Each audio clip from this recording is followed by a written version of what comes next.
नमस्कार, मी प्रमोद पोंढेकर। खरं तर हा व्हिडिओ बनवण्याचं कारण असं की माझे 2 YouTube चॅनल हे YouTube कडून डिलीट करण्यात आलेले आहेत। एक प्रमोद पोंढेकर ज्याच्यावर 26,000 सबस्क्रायबर्स होते आणि दुसरं लोकेशन मराठी, आणि दोन्ही चॅनल हे मॉनिटाइज ज्याच्यावरून मी अर्निंग करायचो ते डिलीट झालेले आहेत।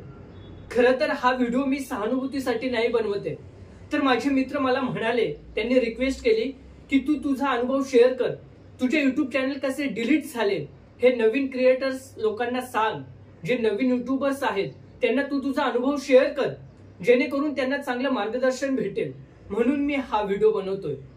खरं तर मित्रांनो, मी 12/2/2020 रोजी माझा पहिला YouTube चॅनल क्रिएट केला प्रमोद पोंढेकर या नावाने, आणि गेली 4 वर्ष मी त्याच्यावर सतत काम करत होतो, नवनवीन आयडियाज घेऊन नवनवीन व्हिडिओ बनवत होतो, महत्वाचं शॉर्ट फिल्म्स मी बनवत होतो, आणि काही गेल्या दिवसांपूर्वी मी सुरक्षा नावाची शॉर्ट फिल्म बनवली, आणि त्या सुरक्षा नावाच्या शॉर्ट फिल्म मध्ये मी एका लहान मुलीला आर्टिस्ट म्हणून घेतलं।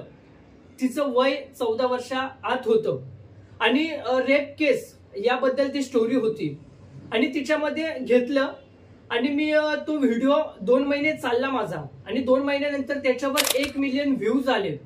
तोपर्यंत युट्यूबने मला काहीही सांगितलं नाही, माझा युट्यूब व्हिडिओ चांगला चालत होता, परंतु त्याच्यानंतर मेल आला की तुमचा कंटेंट हा युट्यूब गाईडलाईन्स कम्युनिटीच्या खिलाफ आहे, म्हणजे विरुद्ध आहे, तुम्ही 14 वर्षाच्या आत लहान मुलांना वापरू नये असं स्पष्ट त्यांनी सांगितलं। आणि दुसरी गोष्ट की तिच्या पायांना मी ब्लड लावलेलं, तर ते युट्यूबवर अलाव नाहीये। तर ही माझी मोठी चूक झाली, कारण मला आयडिया नव्हती। आपण आर्टिस्ट म्हणून स्टोरी म्हणून घेतो, परंतु पुढे जाऊन असं होईल हे मला माहित नव्हतं। तर त्या मेल मध्ये डिटेल मध्ये सांगितलं होतं की असा कंटेंट युट्यूब अलाव करत नाही, आणि माझे 2-3 व्हिडिओ असे होते की ज्याच्यामध्ये मी लहान पोरांना वापरलेलं, म्हणजे आर्टिस्ट म्हणून घेतलेलं, तर त्याचं सुद्धा त्याच्यामध्ये उल्लेख केलं की तुमचा चॅनलच्या काही व्हिडिओज मध्ये असा कंटेंट आहे, म्हणजे लहान पोरांना वापरले, आणि तुम्ही त्याची परमिशन घेतली नाही, आणि लायसन देखील तुमच्याकडे नाहीये, म्हणून तुमचा चॅनल हा आम्ही डिलीट करत आहोत। मला धक्काच बसला, कारण गेली 4 वर्ष मी त्याच्यावर मेहनत करत होतो, काम करत होतो, परंतु आज ते डिलीट झालेलं आहे। आणि दुसरा चॅनल लोकेशन मराठी हा माझा प्रमोद पोंढेकर या चॅनलला लिंक असल्यामुळे तो सुद्धा युट्यूबने डिलीट करण्यात आला।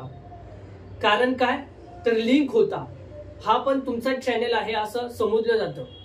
मी खरं तर युट्यूबला खूप रिक्वेस्ट केल्या, मेल केले, गुगलशी सुद्धा बोललो, मी त्यांना सुद्धा मेल पाठवले की माझा पर्सनल चॅनल प्रमोद पोंढेकर हा तुम्ही डिलीट करताय, ठीक आहे, परंतु लोकेशन मराठी ज्याच्यावर माझ्या स्वतःची गाणी आहेत, स्वतः क्रिएट केलेली, ते चॅनल डिलीट करू नका। परंतु नाही, की त्यांनी स्पष्ट सांगितलं की आम्ही खूप स्ट्रिक्टली ह्या गोष्टी पाहतो, म्हणून आम्ही तुमचं दोन्ही चॅनल डिलीट करत आहोत। खरं तर खूप दुःखाची गोष्ट आहे माझ्यासाठी, कारण 4 वर्ष ज्या युट्यूब चॅनलवरती काम करतोय आणि दोन्ही चॅनल मॉनिटाइज, आणि ते आज माझ्या हातातून जात आहेत, तर खरंच खूप दुःख वाटतं। पण नाही, मी जिद्दीने परत काम करेन, म्हणून हा माझा प्रमोद अनिता पोंढेकर हा न्यू चॅनल आहे।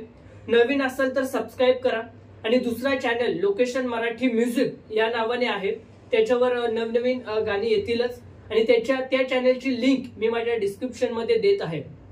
खरोखरच तुमच्या सपोर्टची मला गरज आहे। धन्यवाद।